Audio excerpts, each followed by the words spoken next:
Vandana Rastogi. Ms. Vandana Rastogi is a dedicated and goal-oriented academic professional with a strong background in management and commerce education. She is currently serving as an assistant professor at Vivekananda International Business School. She is a PhD scholar at Manav Rashna International Institute of Research and Studies. With over a decade of experience in academia, Ms. Rastogi has made significant contributions in teaching, research, curriculum development, quality assurance, and student attainment. Her areas of expertise include business law, company law, consumer behavior, statistical analysis, and quantitative techniques.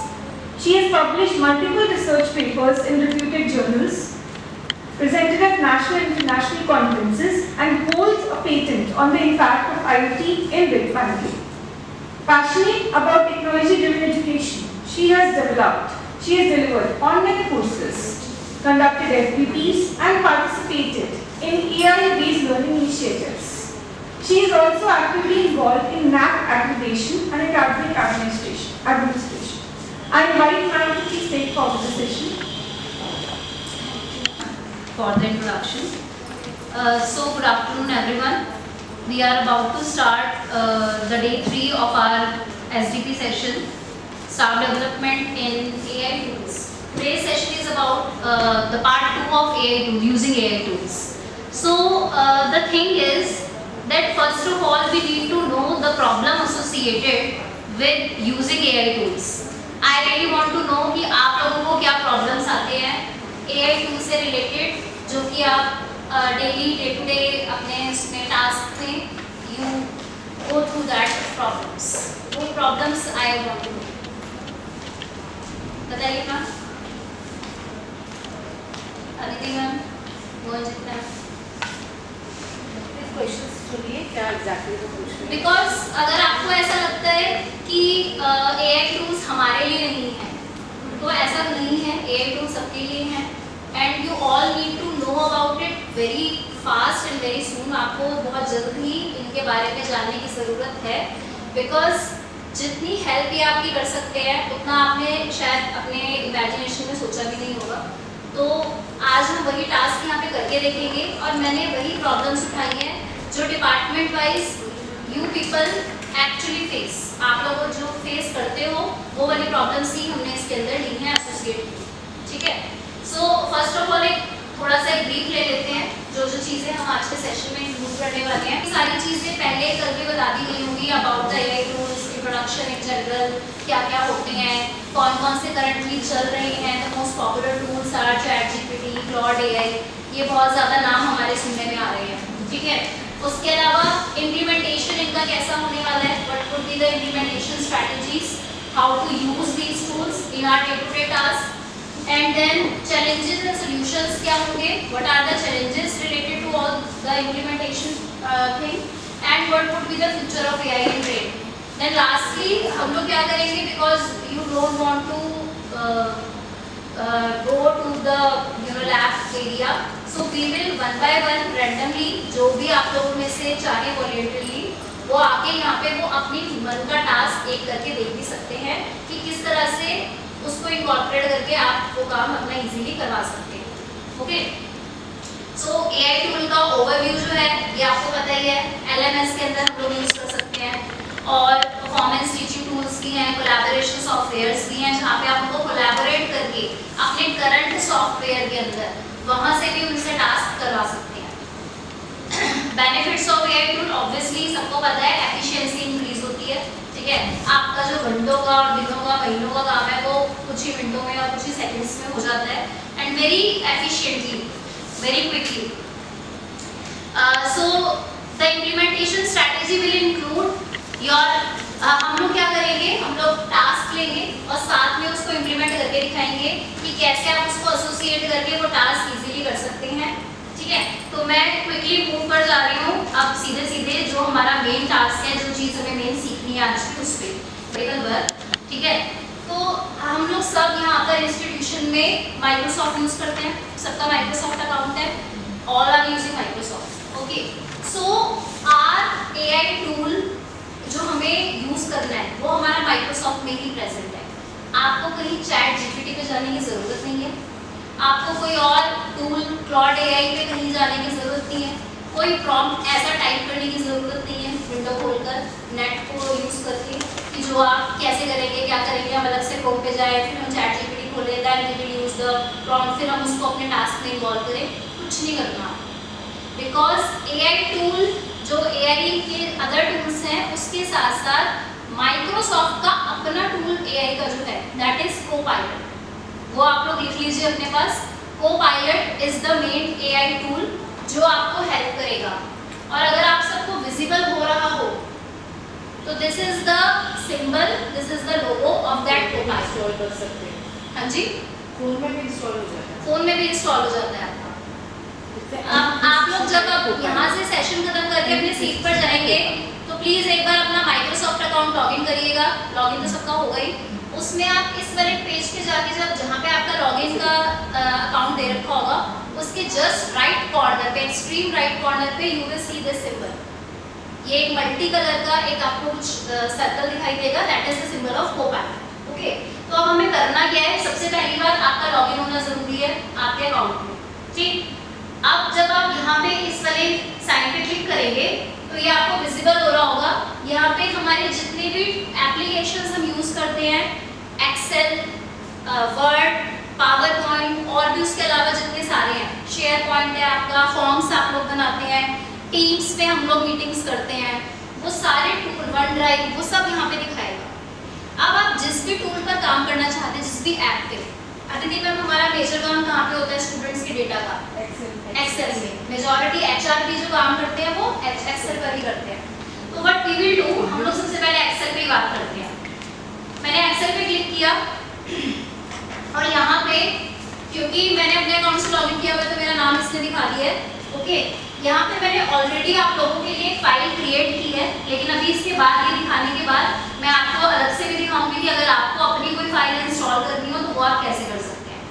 ठीक है, यहाँ पे मैंने SDP के नाम से एक file यहाँ पे क्रिएट की थी, इसको मैंने ओपन किया। अब आप ध्यान से देखिएगा, ये हमारी जो शीट खुली है पूरी, ये हमारी एक्सेल की शीट खुली है जैसे नॉर्मली खुलती है। इसमें यानी आपकी जो भी एग्जिस्टिंग एक्सेल की फाइल होगी, आप जो भी ओपन करेंगे वही file as it is open हो जाएगी और उसके साथ साथ हर जगह आपको ये सिंबल दिखाई देगा। It means wherever you are working, whether in Excel, whether in PowerPoint, whether in Word, आपके साथ साथ कोपायलट चल रहा है हर ऐप के अंदर। ओके, हर एप्लीकेशन में। नाउ अब मैंने इसके अंदर जो 3 टास्क लिए हैं वो तीनों डिपार्टमेंट वाइज के हिसाब से लिए हैं कि जो हमारे मतलब के हो सकते हैं।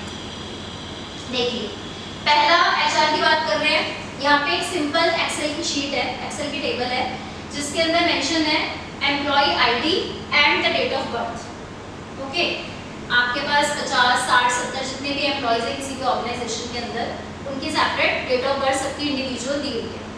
आज की करंट डेट में उनकी एज क्या होगी, बजाय हम कोई फॉर्मूला लगाने के या कुछ करने के, कोपायलट के थ्रू हम तुरंत से इसके साथ ही कॉलम ऐड हमारा हो जाएगा जिसमें हर एम्प्लॉय की एज वो हमें निकाल के दे देंगे। आज की डेट में उसकी एज क्या है according to his date of birth. तो आपको क्या करना है, आपको कोपायलट पे क्लिक करना है।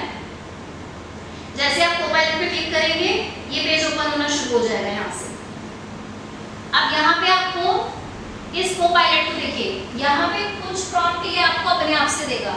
क्रिएट अ समरी, क्या मैं इस डेटा की समरी क्रिएट करना चाहती हूँ, मॉनिटर इंडस्ट्री न्यूज या कोई और अगर मेरा कोई टास्क है वो मैं करना चाहती हूँ, तो कुछ बाय डिफॉल्ट ये ओपनिंग में आपको कुछ ना कुछ इंडिकेशंस देगा। बट मुझे क्या करना है, आई वांट, मैंने यहाँ से ये टेबल सेलेक्ट की क्योंकि ये टास्क मैंने यहाँ पे ऑलरेडी किया हुआ है, इसलिए यहाँ पे आपको राइट साइड में दिख भी रहा होगा। और यहाँ मैंने इसको पेस्ट करके बोला add age of employees. Now it's executing the task, calculate the age of employees based on their date of birth and the current date. आज की डेट में जो भी इन एम्प्लॉयज की डेट है age per their date of birth वो ये कैलकुलेट कर लेगा और आपको एक टेबल बना के दे देगा साथ में। चाहे तो वो टेबल एज इट इज आप कॉपी कर लें, चाहे तो आप यहाँ पे देखिए, आपको यहाँ साइड में जो दिख रहा है वैसे तो कैलकुलेट कर रहा है, बट ये जो टेबल आपको साइड पे दिखती है ये मैंने इसी प्रॉम्प्ट से क्रिएट की है। इसने हैंड टू हैंड देखिए यहाँ पर अभी ये कोड इसका शायद रन नहीं कर रहा होगा, बट यहाँ पे इसने age as it is date of birth के अकॉर्डिंग क्रिएट कर दिया और वो कॉलम साथ में ऐड भी कर दिया। हाँ जी, हम कंट्रोल करके थोड़ा सा स्क्रीन बड़ा कर।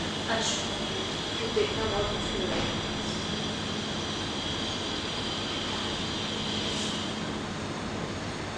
इतना ठीक है। दैट्स व्हाई मैं 312 में बोल रही हूँ कि 312 वाले रूम में ना थोड़ा विजिबिलिटी ज़्यादा अच्छी आती है।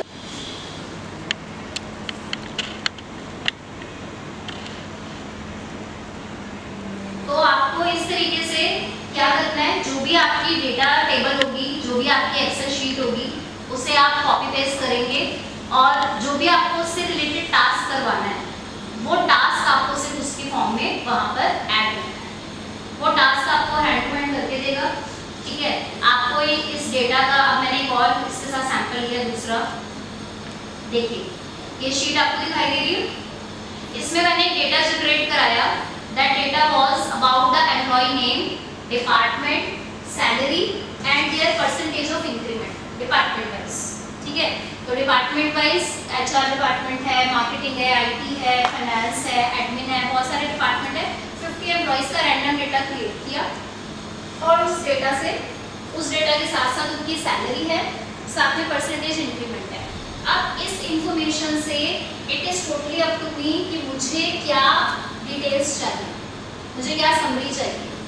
अगर मैं समराइज फॉर्म चाहती हूँ इस डेटा की तो मैं समराइज भी दे सकती हूँ कि समराइज दिस डेटा। तो जब मैं इसे समराइज करूँगी सेलेक्ट करके,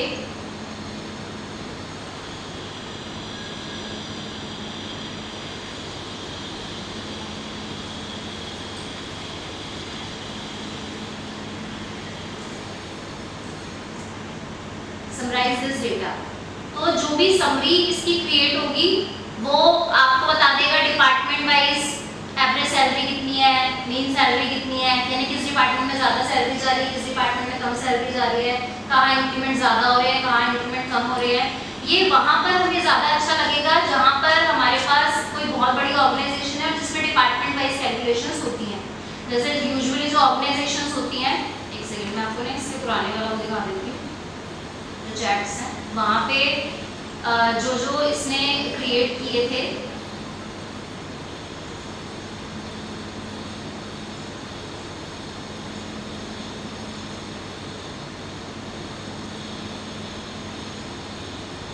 ये देखिए यहाँ पर इसने डिपार्टमेंट वाइज हमें क्रिएट करके दिखा दिया डेटा की समरी दिखा दी।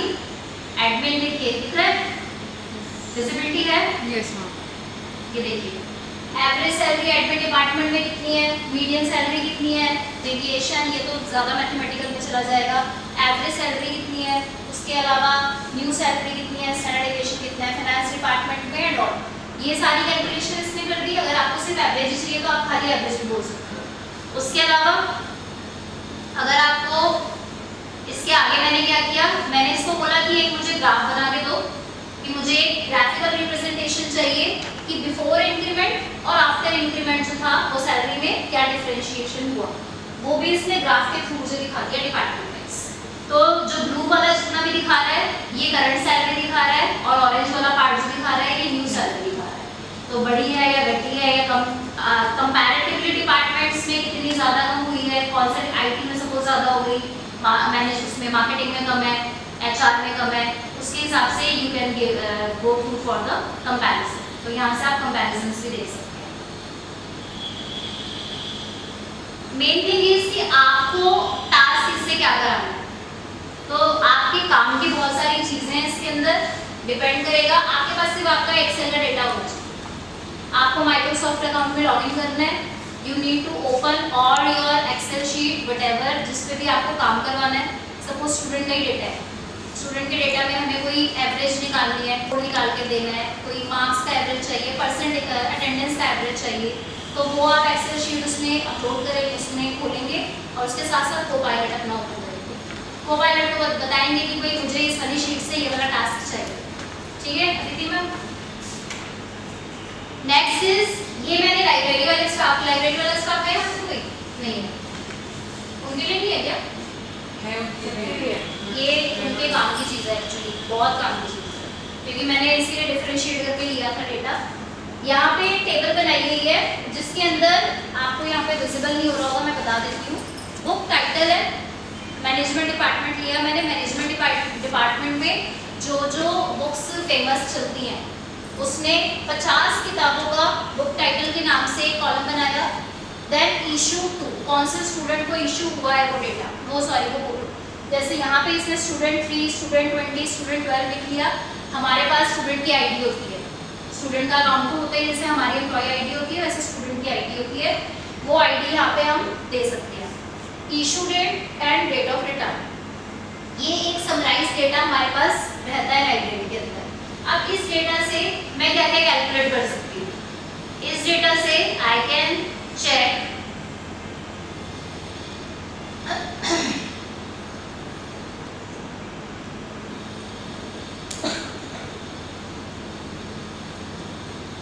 ये देखिए, एनालाइज द गिवन शीट, अगर मैं इसको बोलती हूँ तो इसने क्या किया था, इसने मुझे बता दिया था कि कौन सी किताब सबसे ज्यादा इशू हुई है, कौन सी किताब कम इशू हुई है, कौन सा स्टूडेंट है जिसने सबसे ज्यादा बुक्स इशू कराई है, कौन सा स्टूडेंट ने कम इशू कराई है, किसकी डेट ऑफ रिटर्न निकल चुकी है, किसकी डेट ऑफ रिटर्न जो है वो अभी पेंडिंग है। ये सारी डिटेल इसने हमें इस डेटा से दे दी। है जी, हाँ बिल्कुल। अगर आप इसको एक स्लैब बना के दे दें कि इस डेट के क्रॉस इतना फाइन जो है वो चार्ज हो रहा है, तो वो फाइन के टेबल भी आपको ऐड करके दे देगा इसमें।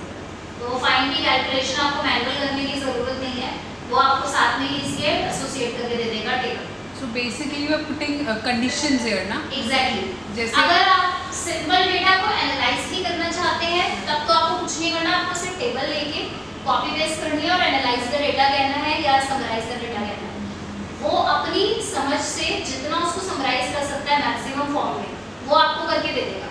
That is up to you कि आपको उसमें से कितनी काम की चीज़ें हैं, आपको वो समरी कितने काम की आ रही है, एम्प्लॉइज का क्या डिटेल निकल के आ रही है तो वो आपके काम की है या नहीं है, सैलरी आ रही है, कोई उनकी ज्वाइनिंग डेट या उनकी लीविंग डेट आ रही है या कोई और डेटा आ रहा है। आप रिटेंशन रेट निकाल सकते हैं, आपको अगर रिटेंशन रेट हमें चाहिए होती है कि किसी पर्टिकुलर ईयर के अंदर अगर हम चाहें देखना चाहें कि 24 से 25 में रिटेंशन रेट कितने एम्प्लॉइज आए, कितने छोड़ के गए, वो रेट अगर आप निकालना चाहें तो वो भी आप date of joining, date of leaving डालकर और कैलकुलेट करके यहाँ पे हैंड टू हैंड पता लगा सकते हैं। लॉस्ट एंड फाउंड भी, हाँ जी, लॉस्ट एंड फाउंड भी मतलब जो बुक्स लॉस्ट वगैरह हो जाती है। लॉस्ट एंड फाउंड का इसमें ऐसे नहीं हो पाएगा क्योंकि हमने जो डिटेल इसको दी है एक्सेल के अंदर वो हमने दिया डेट ऑफ इशू और date of return. Lost and found आपको तब पता चलेगा जब आप इसको ऐसी डिटेल देंगे कि क्या ये बुक लाइब्रेरी में अभी अवेलेबल है या नहीं, या ये लाइब्रेरी में आप मुझे सर्च करके बताइए जो हमारा ERP सिस्टम है वहाँ से इस एक्सेल से कि क्या ये बुक वापस स्टैक में आई है या नहीं आई है। आप यहाँ से लॉस्ट एंड फाउंड या किसी और चीज़ का पता लगा सकते हैं। कोई बुक सपोज जिसका स्टॉक कम है, आप लोग स्टॉक का वो करते हैं वेरिफिकेशन की ये वाली बुक अभी और चाहिए, जैसे कितने क्वांटिटी है कितनी नहीं है, वो वाला काम भी आप इससे कर सकते हैं। कितनी कॉपीज अवेलेबल है, कितनी और रिक्वायर्ड है, एज पर द नेक्स्ट जो भी आपका सेमेस्टर आने वाला है उसमें क्या काउंट होने वाला है। तो इट टोटली डिपेंड्स कि हमें क्या काम करना है। ये सारा काम आप अपने माइक्रोसॉफ्ट के अंदर आराम से कर सकते हैं। तो आपके पास जो डेटा है एक्सेल में वो डेटा आपको यहाँ पे खोलना है, वो शीट आपको यहाँ पे ओपन करनी है, साथ में कोपायलट ऑन करना है और कोपायलट पे वो इंस्ट्रक्शंस देने हैं जो भी आप उसमें करवाना चाहते हैं। जैसे ma'am I want to see the consumer behaviour की books from January 2025 till date, हाँ, तो क्या उसमें क्या डालना अब जैसे कंज्यूमर बिहेवियर यहाँ पे दिया हुआ है इसने, लेकिन हमने एक्चुअली जो इसको डेटा दिया है वो हमने दिया डेट ऑफ इशू और डेट ऑफ रिटर्न का स्टूडेंट वाइज। तो ये कंज्यूमर बिहेवियर की बुक स्टूडेंट 16 को इशू हुई थी, डेट ऑफ इशू थी 5 में और डेट ऑफ रिटर्न थी 23 में, ठीक है ना। अब यहाँ तो इसने हमें ये वाला डेटा देके दे दिया, लेकिन अगर आप जो जान रहे हैं कि भाई इस पर्टिकुलर बुक के अंदर हमारे पास कितनी कॉपीज अवेलेबल हैं करंटली, वही आप बोल रहे हो ना, उसके लिए हमें यहाँ पे इसको डेटा भी वही देना पड़ेगा कि हमारे पास करंट स्टॉक के अंदर कितनी आइटम्स अवेलेबल है, तो हमें कितनी रिक्वायरमेंट रहेगी। या तो आपको इसको प्रीवियस डेटा देके देना पड़ेगा कि जी ये वाला डेटा हमारे पास प्रीवियस वाला है, कितनी इसकी डिमांड रहती है, तो इस हिसाब से कितनी रिक्वायरमेंट हमें बुक्स की रहेगी, तो वो आप यहाँ से एनालाइज कर सकते हैं और वो आप यहाँ से पता लगा सकते हैं। ओके, एक पार्ट तो ये वाला है, इसमें अगर किसी को कुछ डाउट है, कुछ पूछना है तो बताइए, और कुछ समझने है, कुछ वो जो ऐसा लगे कि इसमें और क्या ऐड ऑन कर सकते हैं। This was the part of Excel. अगर आप इसके साथ साथ कोई और डॉक्यूमेंट या किसी और ऐप पे भी काम करना चाहें तो वो भी आप कर सकते हैं। देखिए यहाँ पे इसमें अभी मैंने जो इसको इंस्ट्रक्शन दिया था एनालाइज का, तो इसने एनालाइज करना शुरू कर दिया। अब ये एनालिसिस के अंदर क्या करके दिखा रहा है, मुझे सारे बस इसने डेट दे दी है और कौन सी उसको इशू हुई है, क्या हुआ है, कौन सी डेट पे गई थी, वो सारा इसने दे दिया है। अब मैं इसे चाह रही हूँ कि maximum issued, most issued book कौन सी होगी, तो ये जो बुक सबसे ज्यादा बार इशू कराई गई है कोई पर्टिकुलर बुक, उसकी डिटेल दे देगा। ठीक है, महीना में कौन सा टास्क हमें इससे कराना है, एचआर में बताइए, कुछ एग्जांपल दीजिए। मैं शीट क्रिएट करके आपको बताऊंगी कि कैसे कर सकते हैं, जो जनरली आपको ज़्यादा फ्रिक्वेंटली आपको काम में आता हो। एक्चुअली हम आप बार देख ही रखते हैं, क्या हम ऐसा कुछ कर सकते हैं, हमारे पास 500 ईमेल्स हैं, उनमें से हम पड़ती है तो उसमें भी सेम इज द थिंग, जो मैंने भी पीपीटी चला रखी थी that was also created through this only. अभी मैं आपको इसका एक और भी तरीका बताऊंगी कि आप और भी क्या काम कर सकते हैं प्रेजेंटेशन क्रिएट करने के लिए। सो अब आपको क्या करना है, आपको एक ब्लैंक प्रेजेंटेशन क्रिएट करनी है। ठीक है, मैंने एक ब्लैंक प्रेजेंटेशन बनानी है और मेरा टॉपिक जो है वो मैं यहाँ पे इसको टॉपिक दे दूँगी, इस टॉपिक पे ब्लैंक प्रेजेंटेशन है क्रिएट करो, create PPT on the topic. दीजिए आपको टॉपिक कॉन्वोकेशन पे, convocation 2025 at Geeta Ratan international business school. Okay,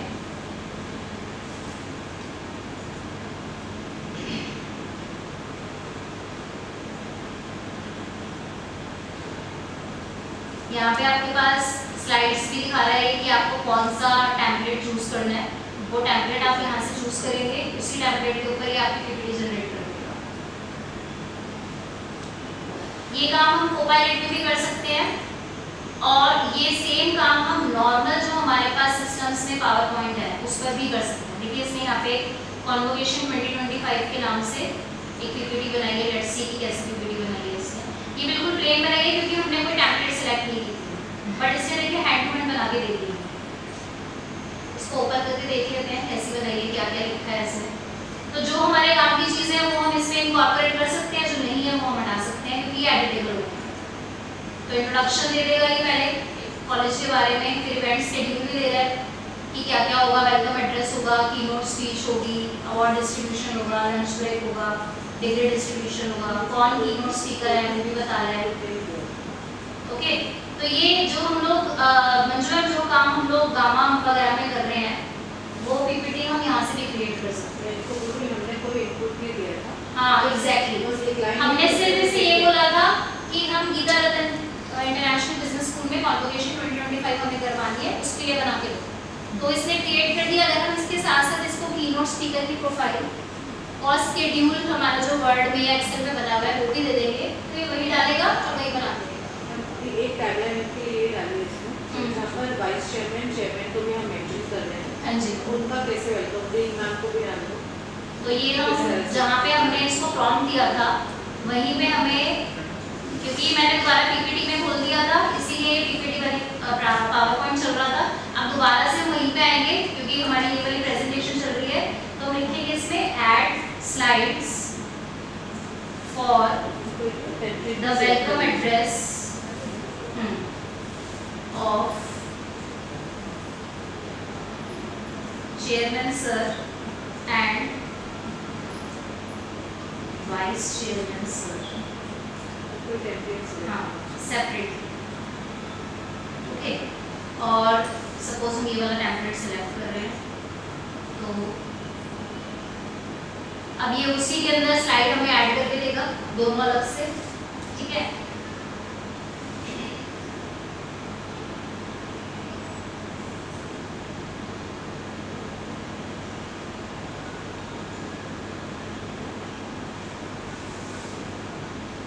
इसमें क्या है कि अभी उसके अंदर तो हमारा कोड फेल हो गया है, तो आप ऐसा करिए वो वाली फाइल दोबारा अपलोड कर दीजिए, फिर उसके अंदर आप ऐड करवा लीजिए, वो तो कोई बात नहीं।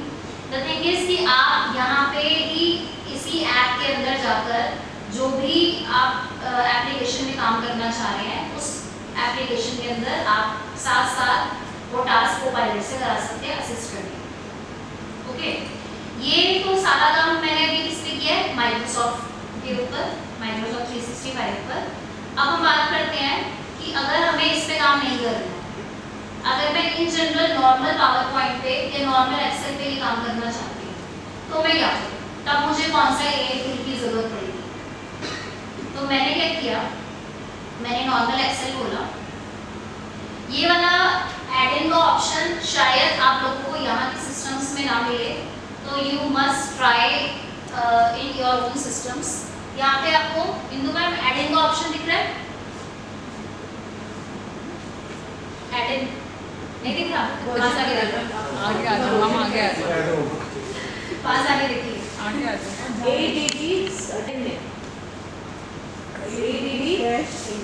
हाँ जी। तो एड इन में आपको क्या करना है, यहाँ पे ऑलरेडी क्योंकि मैं ये काम पहले कर चुकी हूँ, तो मेरे पास ये already chat GPT for Excel and GPT for Excel Word दिखा रहा है। आपको क्या करना है, इस एड इन में जाकर आपको चैट जीपीटी अपने नॉर्मल एक्सेल में, नॉर्मल पावर पॉइंट के अंदर आप एड इन्स क्रिएट कर लेंगे, जैसे हम लोग क्रोम के अंदर एक्सटेंशंस क्रिएट करते हैं, उसी तरीके से आप नॉर्मल अपने एक्सेल में, अपने पावर पॉइंट के अंदर आप ये एड-इन्स क्रिएट कीजिए as per your requirement. Once again जो भी आपकी रिक्वायरमेंट है, मान लीजिए मैंने यहाँ पे चैट जीपीटी एक्चुअली ऑलरेडी मैंने कर रखा है, लेकिन मैं आपको दिखा देती हूँ कैसे होगा। मैं इस पे गई, यहाँ पर ये मुझे ऑप्शन दिखा रहा है कि आप क्या क्या इसमें ऐड कर सकते हो। देखिए लिखा है mini calendar and date picker, Python for Excel, तो जो भी रिक्वायरमेंट है, autopilot, spreadsheet sync, formula board, function translator, mobile data collection, ये सारे ऑप्शंस दिखा रहा है। ये डिपेंड करता है कि मुझे कौन सा चाहिए। मुझे जीपीटी फॉर एक्सेल चाहिए, जनरली ये वाला इसके लिए यूज होता है। तो जब जीपीटी फॉर एक्सेल वर्ड आप इसके लिए करेंगे, क्लिक करेंगे, तो ये आपके यहाँ पे एड इन होकर रिफ्लेक्ट हो जाएगा और इसका ये सिंबल आता है इस तरीके से। ये देखिए यहाँ पे एक लिमिटेशन है माइक्रोसॉफ्ट कोपायलट में और इसमें ये डिफरेंस है कि यहाँ पे यू हैव लिमिटेड यूसेज, क्योंकि अल्टीमेटली है ये चैट जीपीटी, तो आपको जो फ्री वाला पार्ट मिलता है वो टोकन्स के हिसाब से मिलता है। जैसे इसके अंदर 30,000 समथिंग टोकन ये कल दिखाना था मुझे, तो ऑलरेडी इस पर कुछ कर चुकी हूँ, तो मेरे कुछ टोकन यूज हो चुकी है। तो वो 30,000 टोकन ही फ्री है, उसके बाद फिर ये पेड आपसे मांगेगा कि इसमें पेमेंट करो और फिर इसको यूज़ करो। तो जो इंस्टीट्यूशंस भाई बल्क में अगर कुछ काम कर रहे हैं तो they can hire for paid version, but उस केस में हमारा कोपायलट इज फ्री। वहाँ पर ऐसी कोई लिमिटेशन नहीं है कि आपको कुछ टाइम के बाद वो फिर टोकन जनरेट करने के लिए बोलेगा। वहाँ से you can go for free work. वहाँ पे आप जितना काम करोगे वो सारा काम वहाँ भी होगा, यहाँ भी होगा। यहाँ पे थोड़ा सा एडवांस है क्योंकि ये रियल टाइम सब कुछ उठाएगा। चैट जीपीटी है, चैट जीपीटी की तरह ही काम करेगा। जो भी प्रॉम्प्ट आप इसे देंगे, या कई बार ये आपको प्रॉम्प्ट जो है कुछ बताएगा भी कि आप इसकी जगह ये प्रॉम्प्ट यूज़ कर लो, ऐसा कर लो, वो भी आप यहाँ से क्रिएट कर सकते हो। देखिए इसके अंदर अगर हम कोई टेबल डालकर उसमें से हम कुछ डेटा एक्सट्रैक्ट कराना चाहते हैं, कोई इन्फॉर्मेशन निकलवाना चाहते हैं उसमें से, बस मुझे ये निकाल के दे दो, इसमें से ये वाली डिटेल्स दे दो, तो वो वाली डिटेल भी ये इसमें से एक्सट्रैक्ट करके दे देगा। जैसे यहाँ पे कस्टम प्रॉम्प्ट्स है, देखिए तो ये आपको यहाँ पे ऐसे दिखा रखा है prompt to run for each row. इस तरीके से यहाँ पे कॉलम और रो बन के, ये देखिए import from cell puts results in column. यहाँ पे आप जो भी जिस तरह की कमांड फिर एज पर योर टेबल डालेंगे वो आपको ये चैट जीपीटी के थ्रू हैंड टू हैंड उसके अंदर करके दे देगा। सो एक कहानी इसी तरीके से एक्सेल के अंदर है and in the same way अगर आप जाते हैं, मैंने इसको डोंट सेव किया, अगर आप जाते हैं पावर पॉइंट पे तो पावर पॉइंट में भी आप इसी तरीके से ऐड इन कर सकते हैं। ये देखिए ऐड इन का ऑप्शन दिखा रहा है इसमें भी। वैसे तो क्योंकि मेरे वाले सिस्टम के अंदर ऑलरेडी माइक्रोसॉफ्ट का जो लेटेस्ट वाला वर्जन है वो है, तो यहाँ पे एक ऑप्शन हमारे पास डिजाइनर्स का भी आता है, वो डिजाइनिंग स्लाइड अपने आप बना देता है। बट क्योंकि हमें पूरी की पूरी पीपीटी खुद नहीं बनानी तो मैंने क्या किया, चैट जीपीटी और पावर पॉइंट ये वाला मैंने ऐड इन इसके अंदर ले लिया। अब जैसे मैं ये ऐड इन लूंगी, ये अपने आप देखिए ऊपर चैट जीपीटी पावर पॉइंट का इसने मुझे सिंबल दिखा दिया। आप यहाँ पे क्लिक करिए, आपने मतलब जो भी हमने कॉन्वोकेशन वाली पीपीटी बनाई थी वो हम दोबारा यहाँ पे भी क्रिएट कर सकते हैं। उसमें हम जो भी इंफॉर्मेशन देंगे, यहाँ पे पूछ भी रहे आपकी जॉब क्या है, यानी कि आप क्या पोजीशन पर हो और किस तरीके से मुझे काम करना है। तो यहाँ से आप प्रोफेसर हैं, आप बिजनेस चला रहे हैं, उस पर्पज से चाहिए आपको finance, legal, marketing, sales, admin work के लिए चाहिए, ठीक है ना, एचआर के लिए चाहिए, वो सब दे रहे हैं ऑप्शन, ठीक है। तो जो भी आप ऑप्शन इसमें से चूज करेंगे, स्टूडेंट है तो स्टूडेंट की तरह से, where did you find this, ये एक छोटा सा कुछ उसने मांगा है तो आप कहीं का भी कुछ भी दे दीजिएगा डिटेल से। And then you can create. Now create from topic, create from text. अगर टॉपिक आपके पास है तो as it is copy paste कर दो, ठीक है। जैसे बीइंग अ टीचर हम लोगों के पास ऑलरेडी टॉपिक्स होते हैं, हम वो टॉपिक कॉपी करके यहाँ पे पेस्ट कर देंगे तो वही हमें पीपीटी बना के दे देगा। लेकिन अगर मुझे टेक्स्ट से क्रिएट कराना है तो मैं टेक्स्ट पे क्लिक करूंगी और यहाँ पे मुझे टेक्स्ट लिखना पड़ेगा। अब जैसे मैंने क्लिक ऐड टेक्स्ट किया, यहाँ पे मुझसे पूछ रहा है कि बताइए कौन सी पीपीटी बनवानी है आपको, तो मैंने इसको फिर से बोल दिया कि create a PPT for Geetharadhar International Business School Convocation 2025। Okay, अब देखिए यहाँ पे आपको एक दिख रहा होगा शायद 16/2000 टोकन्स। पावर पॉइंट नॉर्मली जो हम यूज करते हैं, जो एक्सेल हम नॉर्मल यूज करते हैं, उसमें हम जो चैट जीपीटी का ऐड इन करते हैं उसमें वी हैव लिमिटेड टोकन्स। इसके अंदर 2000 टोकन्स में से 16 टोकन्स मैं यूज कर रही हूँ अभी, जो मैंने टाइप किया है वो टोकन्स ही हैं, वो वर्ड्स हैं। तो वो टोकन आपके यूज हो जाएंगे तो आपके उतने टोकन कम हो जाएंगे, उसके बाद फिर अपग्रेड मांगेगा। लेकिन जब यही काम अभी हमने कोपायलट में किया था तो वहाँ पे उसने हमें कुछ नहीं दिखाया कि आपको कुछ फ्री चाहिए, कुछ आपको और ऐड ऑन करना पड़ेगा या नहीं करना पड़ेगा। तो लेट्स सी कि इससे क्या बना के देगा हमको। अच्छा, अपने नंबर ऑफ स्लाइड्स भी हमें इसमें सेलेक्ट करने हैं। अब यहाँ पे ऑटो या फिर फ्री वर्जन में ये 7 स्लाइड्स तक ही लेता है, बस इससे ज़्यादा नहीं लेगा। कंटिन्यू। उसके बाद ये आपसे पूछेगा कि कौन से वाला टेम्पलेट चाहिए आपको, तो वो टेम्पलेट देखिए ग्रेजुएशन डेटा मांग रहा है, ये कह रहा है कि कॉन्वोकेशन है तो आप डेटा तो दो मुझे, तभी तो मैं बनाऊंगा। इवेंट ओवरव्यू दो, ये सब अगर आप डालना चाहते हो तो ठीक है, अगर आपके पास ऑलरेडी अवेलेबल है तो ठीक है। अब यहाँ से आपको स्लाइड्स के ऑप्शन दे रहा है, कौन सी स्लाइड आप लेना चाहते हैं, कौन सा टेम्पलेट आप चूज करना चाहते हैं, तो कुछ भी कर लेते हैं हमें। This is generating content. अभी आपके नॉर्मल पावर पॉइंट के अंदर पीपीटी क्रिएट करके आपको देते हैं, जो हमने इसको इन्फॉर्मेशन दिया सिर्फ उसी बेसिस पे। बाकी आप जितनी ज़्यादा इन्फॉर्मेशन इसे दोगे उतना ही डेटा आपको उसी के अकॉर्डिंग क्रिएट करके दे देगा।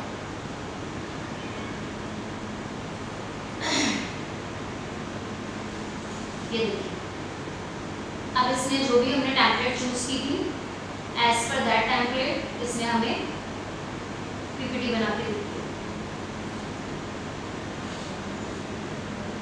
इवेंट ओवरव्यू दे रहे हैं, इंट्रोडक्शन टू द कॉन्वोकेशन, ये सब हमने कुछ भी ऐड नहीं किया था, हमने सिर्फ एक नॉर्मल टाइटल दिया था। इस तरह कि हम अपनी प्रेजेंटेशन में और क्या क्या चीज़ें ऐड ऑन कर सकते हैं। हम इंट्रोडक्शन दे दें, सिग्निफिकेंस दे दें इवेंट का, वेन्यू डिटेल्स भी दे सकते हैं, डेट एंड टाइम बताएंगे, पार्टिसिपेंट कौन कौन है, ठीक है ना, अटेंडीज कौन होंगे, स्पेशल गेस्ट कौन होंगे, सेरेमनी फ्लो कैसे चलेगा हमारा, वो भी हम इसमें बता सकते हैं। फिर ये हाईलाइट्स में की स्पीकर्स कौन से हैं, अवॉर्डीज कौन होंगे, प्रोसीडिंग्स क्या होंगी, ये देखिए ये भी बता रहा है। ग्रेजुएशन डेटा हमने भी दिया था इसे, लेकिन इसने अपने आप उठाया है। और ये अपने आप कैसे उठा रहा है, ये रैंडम उठा रहा होगा, क्योंकि बिजनेस स्कूल लिखा था, तो बिजनेस स्कूल में जो कोर्सेज चलते हैं वो MBA BBA यही चलते हैं। इसने उसी के अकॉर्डिंग लिया और वही इसने डेटा क्रिएट कर दिया। कितने स्टूडेंट ग्रेजुएट हुए हैं परसेंटेज के अंदर भी दिखा दिया इसने। ये देखिए प्लेसमेंट परसेंटेज कितना था, ग्रेजुएट्स कितने थे, अचीवमेंट एंड माइलस्टोन क्या रहेंगे, फ्यूचर डेवलपमेंट्स क्या है, ये सब इसने कर दिया। So this is the part of using AI tool in your day-to-day work. PowerPoint में आप कैसे कर सकते हो, Excel में कैसे कर सकते हो, Word में कैसे कर सकते हो। Word में भी इसी तरीके से आप ऐड इन करके, अगर मैं PPT को सेव करना चाहूँ तो मैं सेव कर दूँ। और एडिटेबल है, you can edit it anywhere at any point। किसी की स्लाइड में आप अपनी तरफ से कुछ इनकॉर्पोरेट करना चाहते हैं वो कर लीजिए। इसी तरीके से एक्सेल के अंदर, क्योंकि एक्सेल आपकी टेबल होती है, उसमें आप जहाँ पे भी डेटा, अगर आपको लगता है कहीं पे कुछ गड़बड़ भी दिख रहा है तो वो आपको क्रॉस चेक अपने लेवल पे करना पड़ेगा, and that you need to change accordingly. Okay, आप कोई अगर अपने एंड से इसके ऊपर कुछ काम करना चाहता है तो बताइए, क्योंकि फिर इसके बाद मैं आपको बताऊंगी कि डेटा रैंडम यहाँ से कैसे क्रिएट करेंगे और उस डेटा के ऊपर फिर आप कैसे काम करेंगे। यहाँ से हम डेटा क्रिएट कर रहे हैं क्योंकि मेरे पास कोई ऐसा एक्सेल का डेटा नहीं है, तो यहाँ से मैंने जो अभी आपको शीट्स दिखाई थी वो मैंने डेटा यहीं से ChatGPT से क्रिएट कराया था, ठीक है, एज पर लाइब्रेरी रिक्वायरमेंट। इनको मैं बताऊँगी डेटा क्रिएट कराना है तो जिसपे हम काम करके देखते हैं। यहाँ पे एक्सेल में एक्यूरेसी का कुछ है, रिमार्क्स। अब ये हमें मिला कहाँ से, ये तो इसने रैंडम क्रिएट करके दिया है, लेकिन अगर मैं इसके ऊपर इसी वाली शीट को मैं कॉपी करके और मैं कोपायलट पे रन करूँ और कुछ और इससे इंफॉर्मेशन चाहूँ, बताइए अब मैं इससे क्या इंफॉर्मेशन और ले सकती हूँ, और मेरे को इस पे क्या काम करवाना है। ये मैंने यहाँ पे पेस्ट कर दिया है कोपायलट पे। हाँ जी,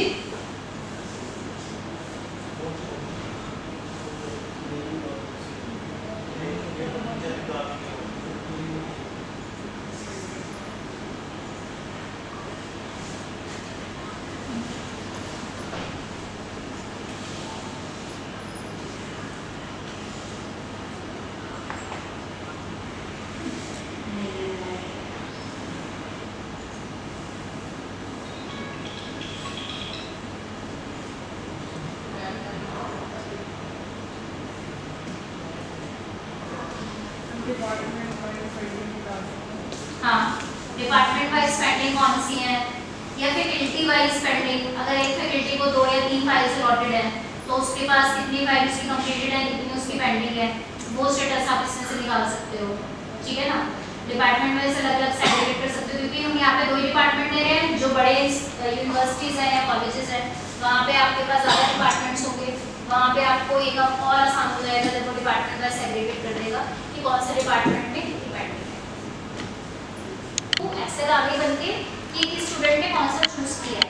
मैंने सिर्फ एक्सेल देकर ये इंस्ट्रक्शन दिए कि स्पेशलाइजेशन वाइज स्टूडेंट सेग्रीगेट करके मुझे दे दो, तो उसने वो एक्सेल बना के दिया। मैं इन एक्सेल फॉर्म होंगी ऊपर स्पेशलाइजेशन लिखे थे और ये लिखा था कि कितने स्पेशलाइजेशन जो है वो चूज किए गए हैं कोर्स वाइज।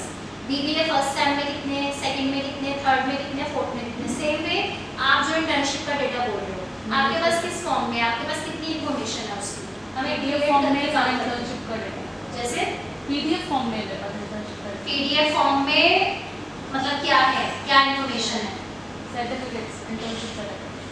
ओके, तो उससे आपको एक्सेल क्रिएट करानी पड़ेगी ना। फिर आपको तो एक्सेल क्रिएट करानी है कि आपके पास एक्सेल है ऑलरेडी स्टूडेंट्स की, मैं रेक्टिफाई करना चाहती हूँ कि सबका है या नहीं है। अच्छा, मैच करना है, तो उस केस में आपको ये दोनों इसको देनी पड़ेगी, PDF भी और एक्सेल भी। और you need to give the prompt कि दोनों को मैच करना है और अगर कोई डिस्क्रिपेंसी है तो मुझे निकाल के दो। तो वो क्रॉस चेक करेगा, PDF को भी रीड करेगा और एक्सेल को भी रीड करेगा कि दोनों में सारा डेटा मैच हो रहा है या नहीं। अगर डुप्लीकेट एंट्री भी की होगी, आपने कोई एंट्री दोबारा कर दी होगी, वो भी हाईलाइट हो जाएगी, और अगर आपने कोई एंट्री मिस की होगी तो वो भी दिखेगा। ठीक है ना, वो आपको दोनों ही इसको अपलोड करके देनी पड़ेगी। इसमें एक तरीका और भी होता है काम करने का, अगर आप डायरेक्ट एक्सेल पे ना जाके और ऐसे ना जाके करना चाहेंगे, आप अपने सिस्टम पे देखेंगे माइक्रोसॉफ्ट 365, आपको यहाँ पे देखिए मेरे पास नीचे एक टैब है, ये मैंने अभी ओपन की है।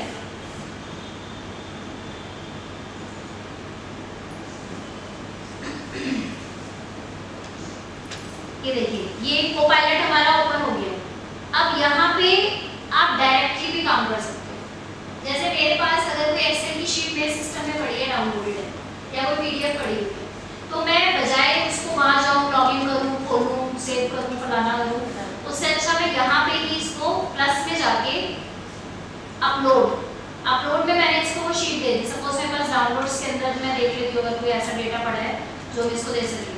मान लीजिए ये था कोर्स फाइल पेंडिंग स्टेटस वाला, ठीक है, ये एक्सेल मैंने इसको दे दी, जो भी अभी हमने बनाई थी वही है, ठीक है, ये मैंने इसको दी है और मैंने इसको कहा है department wise make department wise pending list of this data, ठीक है, देखते हैं करता नहीं करता। देखिए अब इसने ये बता दिया कि कौन से डिपार्टमेंट में किस टीचर की कौन से कोर्स की फाइल पेंडिंग है, यही है बस पेंडिंग है। लॉ के अंदर 3 पेंडिंग है और मैनेजमेंट के अंदर भी 3 पेंडिंग है, बाकी सारे कंप्लीट है, जबकि हमारा डेटा ज़्यादा था। तो आप यहाँ से भी डायरेक्टली वो काम कर सकते हो, जैसे आप इंटर्नशिप डेटा जो मैम बोल रहे हो वो आप इस तरीके से भी इसको दे सकते हो। डायरेक्टली आप माइक्रोसॉफ्ट के कोपायलट को क्लिक करो, उस पर अपना लॉगिन आपका ऑलरेडी होगा क्योंकि आपका अकाउंट चल रहा होगा, और आप वहाँ से जाके भी इसको डेटा दे सकते हैं। अब हमने जो इसको डेटा दिया है, जो आपको किस नाम से दिया है, अभी कोई अगर उसी नाम से कोई डेटा इससे मांगे तो हमारा डेटा उसको भी दे सकता है रैंडम।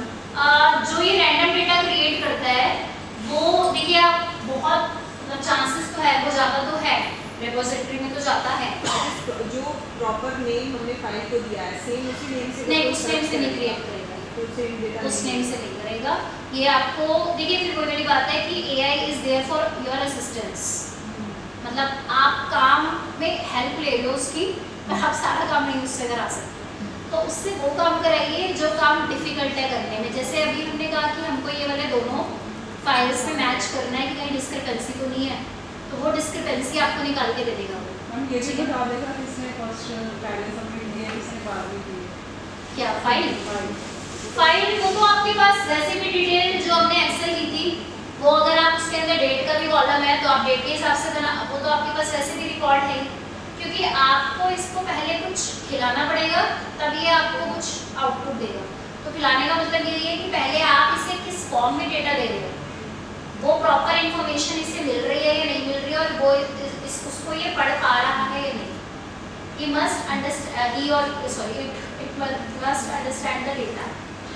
वो डेटा आपकी जो टेबल है वो टेबल फॉर्मेट में होनी चाहिए। इसमें एक कंडीशन ये भी है, आपकी वो टेबल प्रॉपर फॉर्मेट में होनी चाहिए कि ये समझ सके कि इस टेबल में हेडिंग क्या है और डेटा क्या है, ठीक है। अब जैसे यहाँ से एक बार इसको और दे देते हैं कोई डेटा, एम्प्लॉइज डेटा, ये वाला जो था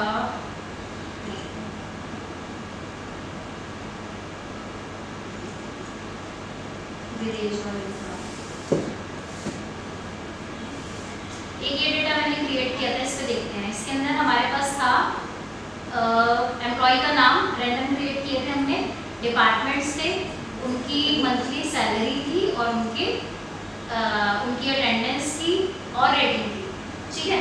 ये एक डेटा था, ये डेटा देके इससे पूछते हैं give me summary of this data. मुझे ज़्यादा कुछ नहीं करना, मुझे बस डेटा की एक समरी चाहिए, ठीक है, क्योंकि मेरे पास इतना टाइम नहीं है कि मैं इस एक्सेल के अंदर घुसूँ और इसको डिटेल को पढ़ूँ। तो मैंने इसको कह दिया कि बस बता दो कि फटाफट से इसके अंदर है क्या, टाइप की एक्सेल है, किस चीज़ की है।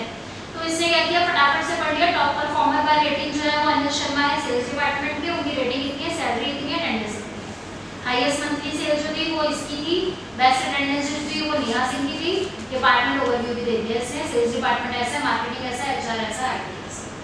अब ये समरी आपको कहीं मिल गई है, आप चाहें तो यहाँ से इसको कॉपी करके और जहाँ पे भी आपको इसको वर्ड में पेस्ट करना है वहाँ पे पेस्ट करिए, अपने हिसाब से थोड़ा मॉडिफिकेशन कीजिए और उसको एज ए रिपोर्ट या एज ए जो भी आप आपको ये बता दीजिए इस डेटा को ये रिपोर्ट में कैसे करना है। एग्जैक्टली। अब जैसे मैंने यहाँ से मैंने अभी भी इसको कॉपी किया, ठीक है, ये वाला आपको सिंबल दिख रहा है, एक थम्स अप है और एक थम्स डाउन है। थम्स अप का मतलब है कि जो ये इन्फॉर्मेशन दे रहा है ये मेरे मतलब की है, इट इज मतलब गुड टू माय नॉलेज। और अगर नहीं है तो फिर ये पूछेगा, देखो आगे भी ये डिटेल पूछ रहा है, कह रहा है can you provide detail on Anil Sharma's performance, how does the performance of IT. कह रहे हैं ये आपको खुद बताता है कि आप ये वाले क्वेश्चन भी पूछ सकते हो। तो अगर आपको ये आइडिया नहीं आ रहा है कि मुझे क्या क्वेश्चन पूछना है तो वो आपको ये आइडिया भी दे रहा है, ठीक है।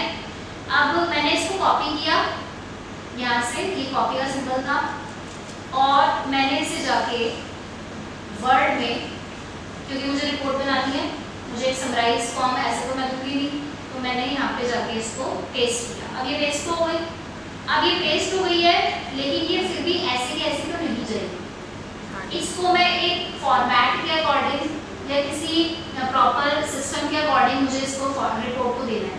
तो that format is with us, हमारे पास एक फॉर्मेट का पूरा ऑप्शन है, वो ब्लैंक फॉर्मेट हम इसको देंगे और ये वाली रिपोर्ट देंगे कि इसको इस फॉर्मेट के अंदर कन्वर्ट, तो ये इसको उसी फॉर्मेट के अकॉर्डिंग बना देगा। इसको भी कर लेते हैं, कंट्रोल एस करके मैं इसको डेस्कटॉप पे सेव कर रही हूँ रिपोर्ट के नाम से, ठीक है। अब हम ये वाला काम नॉर्मल हम अपना चैटजीपीटी पे भी कर सकते हैं, ठीक है। तो अगर मेरे पास एक फॉर्मेट है, प्रिपेयर फॉर्मेटेड रिपोर्ट फॉर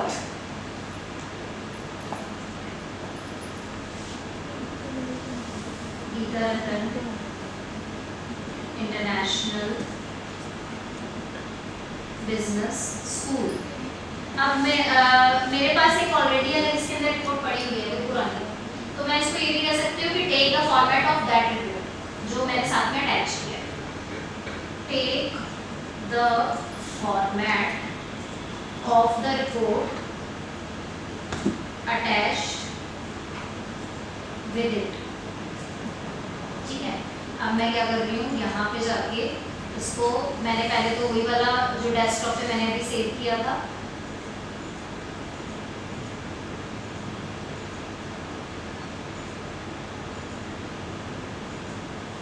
ये रिपोर्ट की मेरी ये रिलीज है, फॉर्मेट ना बोल के डेटा बोलो, take the data of the report attached, format को खुद ही बनाया। नहीं मैं एक्चुअली इसको हमारी जो ऑलरेडी होगी ना, तो डेटा बोलो, डेटा लेगा वो अटैच,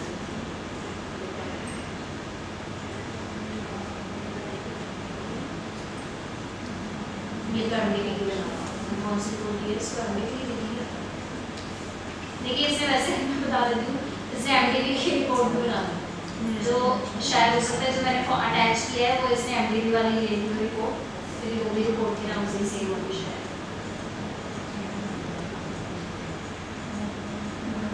हाँ ये एमडीबी वाली रिपोर्ट की ये दिया हुआ है, take this report and provides formatted structure.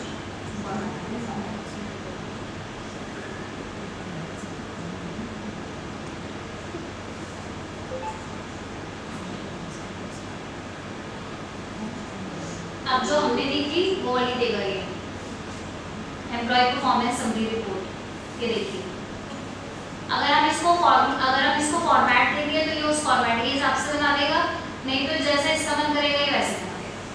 की इनसाइट्स भी दे रहा है, प्रिंट रेडी पीडीएफ चाहिए आपको तो वो दे देगा, पावर पॉइंट समरी चाहिए तो वो भी दे देगा, proper dashboard style Excel report चाहिए तो वो भी दे देगा उसमें, ठीक है। तो ये आप इसके थ्रू भी कर सकते हैं। So we can paste this report in add-ins also जो Excel वाला है। हाँ अगर देखिए मैं वो बता देती हूँ, अगर आप वर्ड पे जाएंगे देखिए यहाँ पे आपको जीपीटी फॉर एक्सेल वर्ड लिखा है, तो ये वही वाला हमारा जीपीटी था जो हमने एक्सेल में होना था। तो एक्सेल और वर्ड दोनों मिले काम करेंगे, तो एक्सेल के अंदर ये एक्सेल शीट को रीड करेगा, वर्ड के अंदर ये वर्ड को रीड करेगा। वर्ड में अगर आप यहीं से ये वाला काम यहाँ से भी कराना चाहते हो तो यहाँ से करा लो।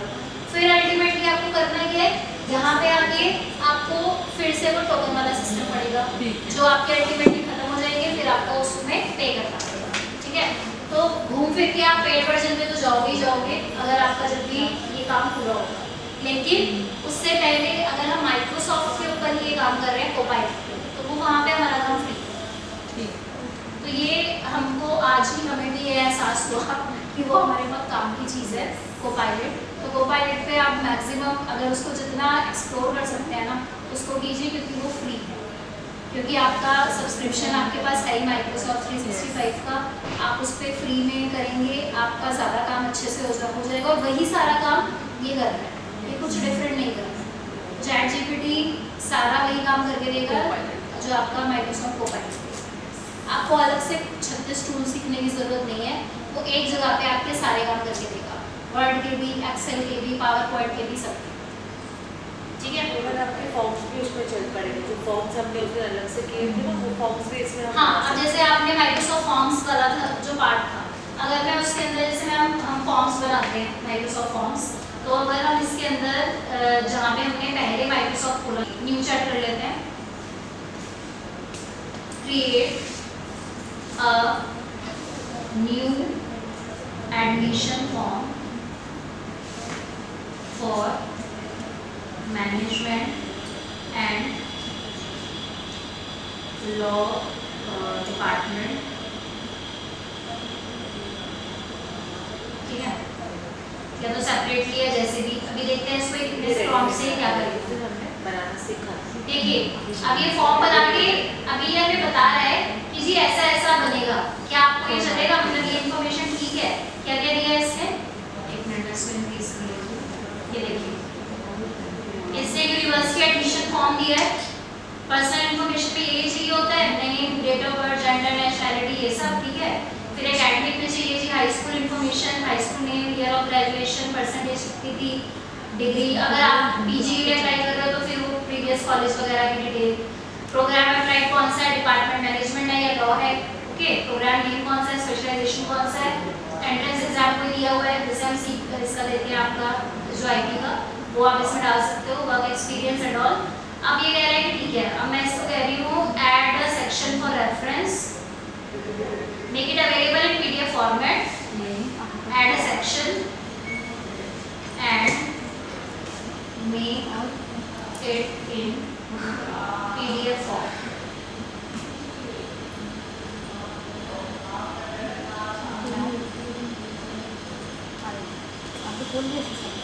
तो ये सेक्शंस बना देगा, पर्सनल इंफॉर्मेशन के, एजुकेशनल के, एक्सपीरियंस के, सबके अलग अलग, जैसे हमारा नॉर्मल गूगल फॉर्म होता है सेक्शन वाइज।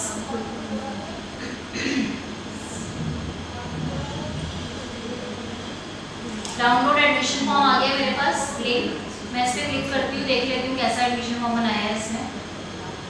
ये देखिए, ये नॉर्मल फॉर्म है जो हमें स्टूडेंट को भरने के लिए देना है। अगर आपको माइक्रोसॉफ्ट फॉर्म क्रिएट कराना है तो वो भी आप इससे क्रिएट करा सकते हैं।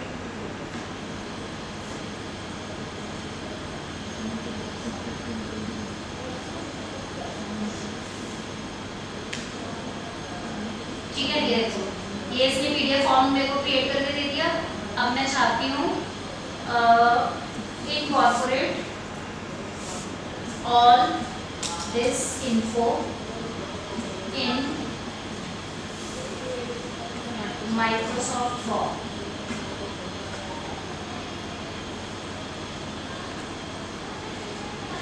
अब हमें वहाँ पे क्या करना पड़ेगा, यहाँ से सारे कॉपी करके और ये सब ले जाके हमें वहाँ पे पेस्ट करने पड़ेगी, तब ये वो वाला जो हमारा गूगल फॉर्म, जो हम माइक्रोसॉफ्ट फॉर्म बनाना चाह रहे हैं, वो अभी यहाँ से बना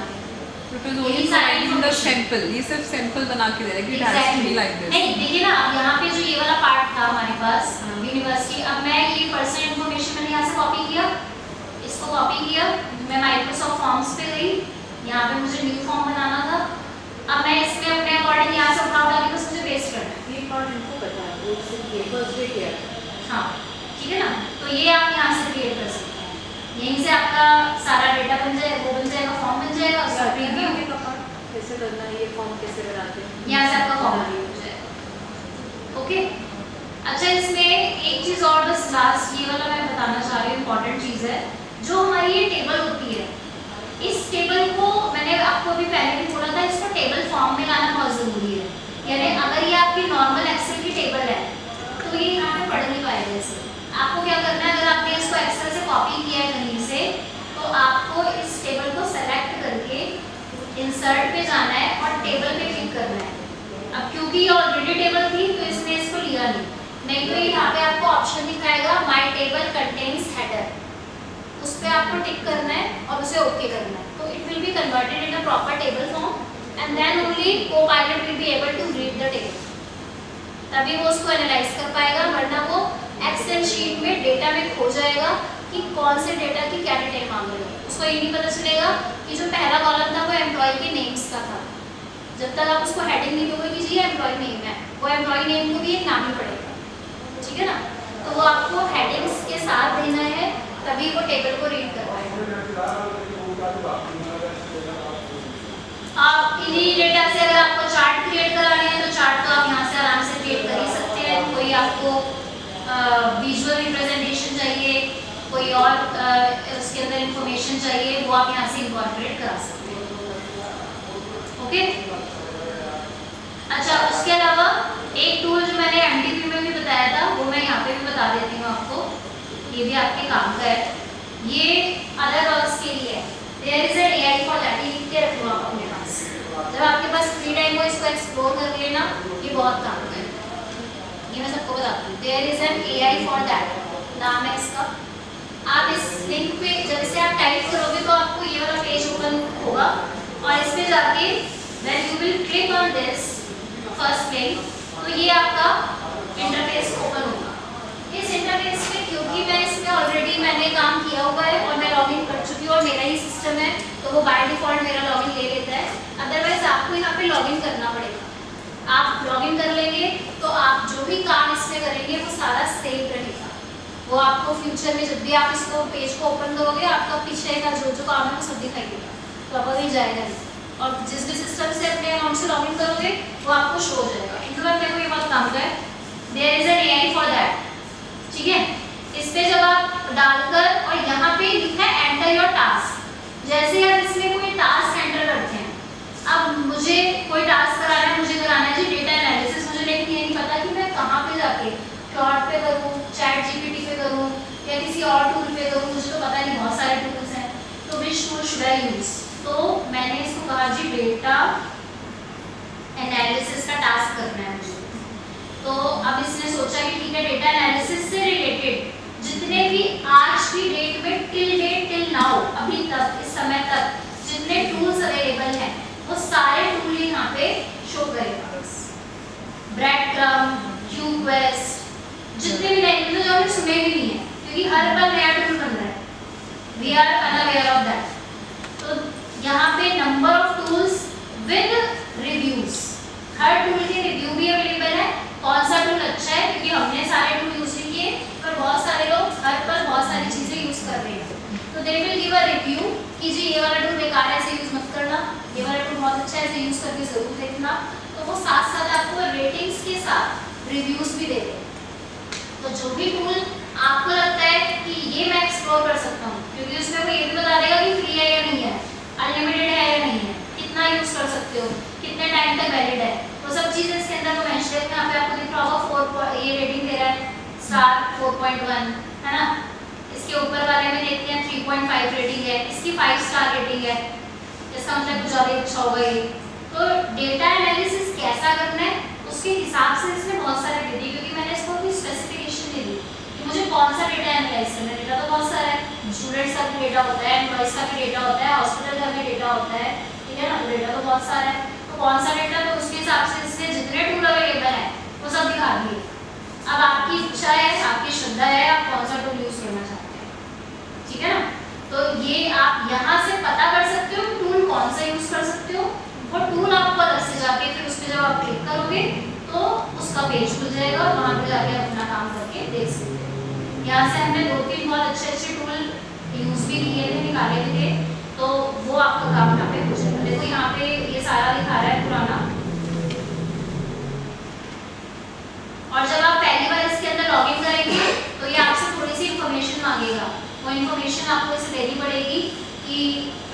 ऑथराइजेशन काइंड ऑफ होता है, कुछ पेमेंट कुछ नहीं होती, बस कि आप भाई आपकी डिटेल मांगेगा और आपका ऑथराइजेशन की you are using it for some purpose, बस वो आप जब कर लेंगे तो आपका लॉगिन क्रिएट हो जाएगा। उसके बाद you can use this for knowing about multiple tables. अगर किसी को कुछ क्यूरोसिटी है कि मुझे ये भी पता होना चाहिए, मुझे भी जानना है कि नए नए टूल कौन से हैं, तो that you can use to this. Okay, और बताइए, अब जो लोग माइक्रोसॉफ्ट ऑफिस माइक्रोसॉफ्ट 365 अपने एंड से कुछ एक्सप्लोर करना चाहते हैं, दे कैन यूज दिस। वो आके एक बार ट्राई करें। हिंदू मैम अपने फोन पे ट्राई को आप डाउनलोड कर सकते हैं। नहीं तो आप यहाँ पे आके करके देखो, आपको एक्चुअली में पता चल जाएगा कि कैसे काम करता है। नहीं मैम, फ्लिप क्लास को ट्राई। सर आप आइए, मनीष सर के साथ। मनीष सर आप आगे देखो। देखो सर तो आए। अभी कोई तो initiative लेना चाहिए था बिना बस। हैंड्स ऑन के तो फिर कोई यूज नहीं कोई फायदा नहीं है, क्योंकि अगर आप इसे करके नहीं देखेंगे तो फिर वो जो डेवलपमेंट है वो नहीं होगा। वो डेवलप